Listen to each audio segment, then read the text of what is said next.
नमस्कार, आपसे मेरा नाम है अशोक यादव एडवोकेट और मैं आप सभी के लिए लीगल एडवाइस से वीडियोस अपलोड करता हूं जो कि आप सब लाइक करते हैं, पसंद करते हैं, शेयर करते हैं और सब्सक्राइब भी करते हैं। अब तक नहीं किया है तुरंत करिएगा और दूसरे लोगों तक भी इस जानकारी को जरूर शेयर करिएगा। देखिए, मैंने आपसे अब से नहीं कई बार मैं ये कह चुका हूं कि अगर आपके पास कोई सबूत एविडेंस नहीं है तो आप कोई मुकदमा दायर ना करें, चाहे आप पति हों या फिर पत्नी हो। ऐसे ही हुआ जो कि पत्नी से परेशान तो थे, लेकिन परेशानी में उन्होंने कुछ ऐसा नहीं सोचा कि मैं वाक़ई इस परेशानी से बाहर निकल जाऊँ। उन्होंने उस परेशानी से बाहर निकलने के लिए तरीका तो अपनाया, लेकिन तरीका स्ट्रॉन्ग एविडेंस के साथ नहीं अपनाया। इसीलिए मैंने कहा कि गई भैंस पानी में, क्योंकि आपके जीवन में जो भी उथल-पुथल हुआ, जो भी परेशानी आपको आई, उस परेशानी का अंत आप कैसे चाहते हैं कि ये मेरा तलाक हो जाए। लेकिन आप ये नहीं सोचते हैं कि आपका तलाक होगा तब जब आपके पास एविडेंस होगा। अगर आप कोर्ट के पास जाते हैं, कानूनी प्रक्रिया अपनाते हैं, तो कानून तभी आपको राहत देगा जब आपके पास एविडेंस होगा। अगर आप एविडेंस नहीं है, तो कोर्ट आपको कोई राहत नहीं देगा सिवाय खारिज करने के। ऐसा ही कुछ एक हमारे हैं उनके साथ में हुआ, जो कि उन्होंने, जैसे मैंने आपको कई बार बता चुका हूँ कि सर पहले आप अपने आप को देखिए, आपके मन में सिर्फ ये सवाल आया कि मुझे तलाक लेना है, तो तलाक मिल जाएगा आपको। ऐसा नहीं है। तलाक का आपके अंदर ख्याल आया तो आप देखिए कि मेरे पास तलाक लेने के लिए क्या जो सबूत है वो सफिशिएंट है, क्या वो आधार है वो सफिशिएंट है।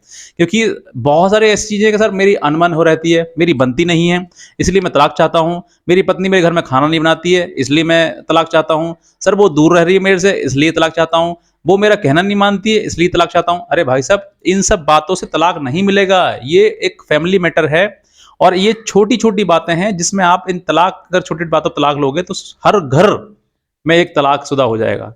तो आप ऐसा मत समझिए। तलाक की प्रक्रिया बहुत जटिल है और तलाक का मतलब ये है कि 2 रिश्ते, मतलब रिश्ते को खत्म करना, 2 व्यक्ति को एक दूसरे से अलग करना। कोर्ट भी ये नहीं चाहती है कि आपका रिश्ता टूटे, लेकिन जहाँ पर सबूत हो जाता है या फिर ऐसा लगता है कोर्ट को कि भई रहना संभव साथ में है ही नहीं, तो फिर आपका रिश्ता है वो तोड़ दिया जाता है, अलग कर दिया जाता है।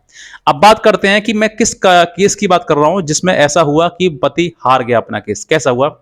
इन्होंने जो है वो अपनी पत्नी से परेशान तंग होकर सन 2022 में, सॉरी 24 में इसका निर्णय आया और 22 बता रहा हूँ आपके लिए। तो 2022 में उन्होंने एक केस फाइल किया कि मैं अपनी पत्नी से परेशान हूँ और मेरी शादी जो है सन 2016 में हुई थी और उसके बाद जो है पत्नी मायके में रह रही है और मेरे साथ में गाली गलौज करती है, अभद्र व्यवहार करती है और उसका किसी और के साथ में अफेयर है। अब ये चीज़ें रहते हुए अब इनको सन 2016 से लेकर 2022 में जब इन्होंने फाइल किया तो आप लगा लीजिए कम से कम 2-4 साल तो हो ही गए अलग रहते-रहते। दूसरा कि इन्होंने क्रूरता क्या बताई कि भई मुझे, मेरे साथ में, हमारे घर में खाना नहीं बनाती है और बात नहीं करती है और मेरे से अलग रह रही है, वो किसी और के साथ संबंध है। ये क्रूरता उसने बताई। लेकिन जब ये प्रक्रिया पूरी चालू हुई, यानी कि कोर्ट में जब केस डिसाइड होना शुरू हुआ, तो उनके पास कोई ऐसा एविडेंस नहीं था। उन्होंने सिर्फ एक छोटी-सी एक चैट थी, उस चैट को एक आधार बनाया कि इसने इस लड़के से बात करी है और उसमें आई लव यू वगैरह ये सब चीज़ें लिख दी।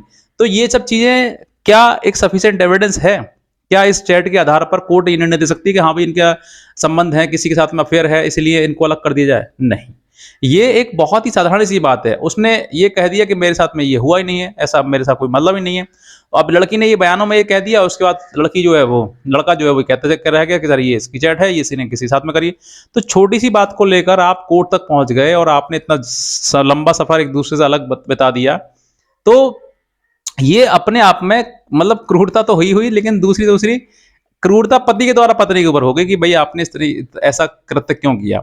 अब यहाँ पर दूसरी बार डिस्कशन उन्होंने ग्राउंड लिया, डिस्कशन का मतलब कि अलग रहने का, कि 2 साल से अधिक अगर रहते हैं तो वो तलाक का आधार माना जाता है, ग्राउंड माना जाता है।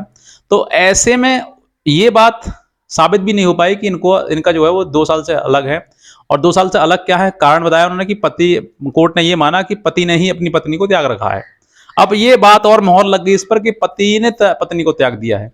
तो आप सोच कर देखिए कि आप ऐसे समय पर क्या कह सकते हैं कि किस तरीके की मतलब कोर्ट में जो प्रोसीडिंग है वो रही होगी। हो सकता है कहीं न कहीं वकील की भी कमी रही हो कि भई वकील साहब सही से नहीं कर पाए। अब वो बात की बात है, लेकिन निर्णय तो पति के मतलब अगेंस्ट ही आया ना, क्योंकि वो केस डिसमिस हो गया।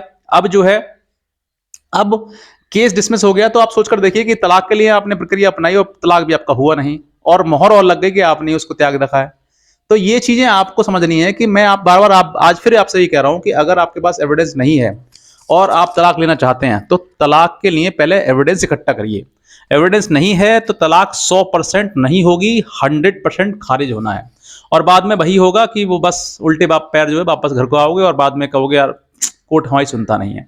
कोर्ट आपकी तब सुनेगा जब आपके पास सबूत होंगे, आपके पास आधार होंगे, ग्राउंड होगा, आपके पास जो आप कह रहे हैं वो उसको आप कितनी स्ट्रांगली कह सकते हैं, उसको कितनी स्ट्रांगली जो है वो कोर्ट में बता सकते हैं।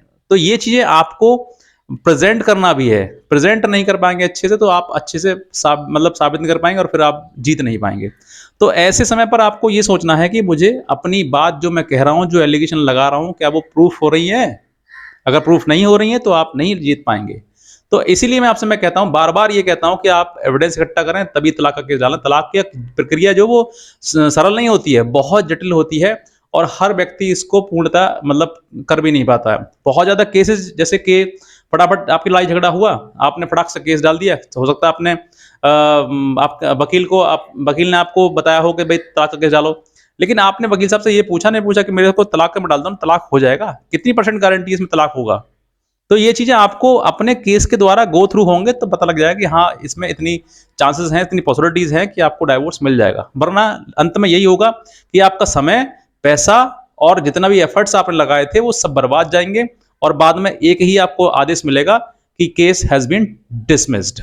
तो ये चीज आपको ना मिले, इसलिए मैं आपको बार बार कहता हूं कि आप थोड़ी सी प्रिपरेशन करें, अपने वकील साहब से भी करवाएं और आप भी अपने आप को उस केस के गो थ्रू जाइए कि मैंने जो डाला है वो क्या सही डाला है।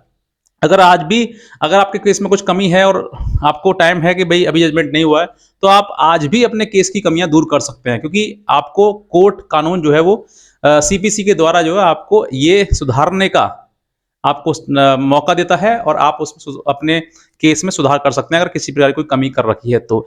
आज ही अपना केस अपने वकील साहब से दिखवाएं, दूसरा आप स्वयं देखें। तो बस मैं इतना कहना चाहूंगा, अगर आप हमारी कोई लीगल हेल्प चाहते हैं तो आप हमारे दिए हुए नंबर पर हमें संपर्क कर सकते हैं, हमारी लीगल हेल्प भी ले सकते हैं। तो बस मैं इतना कहना चाहूंगा, अगर आज का वीडियो देखने आपसे बहुत धन्यवाद।